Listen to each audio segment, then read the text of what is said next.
ஏங்க சொல்லிட்டான் ப்ரோ.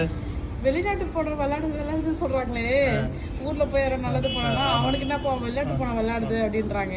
ஆனா காசு கொடுத்தா போட்டு அதை நல்லா யூஸ் பண்ணிக்கிறாங்க. அதான் இப்போ என்னன்னா ஊரில் வந்து என்ன தெரியுமா பண்ணுவாங்க, நான் சிங்கப்பூர்லேருந்து காசுலாம் வந்து ஏர்ன் பண்ணிவிட்டு பொங்கலுக்கு ஒரு டைம் மட்டும்தான் ஊருக்கே போவேன், ஒரு வருஷத்துக்கு. ஓகேங்களா? அப்போ போகிறப்ப என்ன பண்ணோம், நம்ம ஊர்லேருந்து தானே கஷ்டப்பட்டு படித்து வந்தோம். நம்ம படிக்கிறதுக்கு நிறைய பேர் நிறைய விதத்தில் ஹெல்ப் பண்ணியிருப்பாங்க. அதே மாதிரி எனக்கு முன்னாடி இந்த சீனியர்லாம் இதுக்கு முன்னாடி அவங்க காசு கலெக்ட் பண்ணி தான் அந்த பொங்கல் ஃபங்க்ஷன்லாம் பண்ணிட்டு இருப்பாங்க. ஆனால் நான் வந்ததுக்கப்புறம் காசு ஏர்ன் பண்ணதுக்கப்புறம் நான் போயிட்டு ஒரு 20,000 30,000 என்னால் எவ்வளோ பண்ண முடியுமோ அந்த ஃபங்க்ஷனுக்கு எவ்வளோ. நம்மளுக்கு முன்னாடி வந்து சீனியர்லாம் பண்ணிட்டு இருந்தாங்க. சரி, நம்ம ஏர்ன் பண்ணதுக்கப்புறம் நாம் இதை எடுத்து பண்ணுமேன்ட்டு நான் பண்ண ஆரம்பித்தேன். பண்ணதுக்கப்புறம் அதுக்கு எவ்வளோ ஆகுதோ நாங்கள் வந்து அதுக்கு ஸ்பெண்ட் பண்ணிட்டு இருப்போம். ஸ்பெண்ட் பண்ணிட்டு இருக்கிறப்ப பண்ணிவிட்டு அந்த ஃபங்க்ஷனை முடிச்சுட்டு ஒரு டைம் வீட்டுக்கு வரேன்.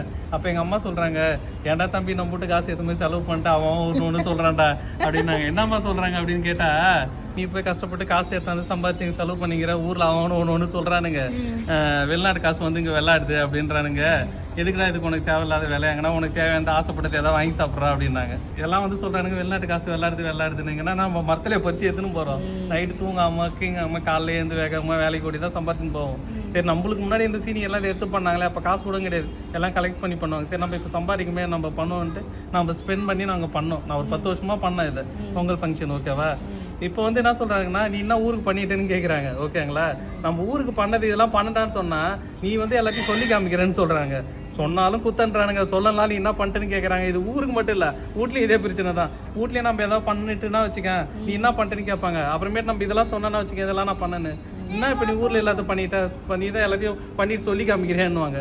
இது வீட்டுக்கும் சரி ஊருக்கும் சரி இது ஒத்து போவோம்.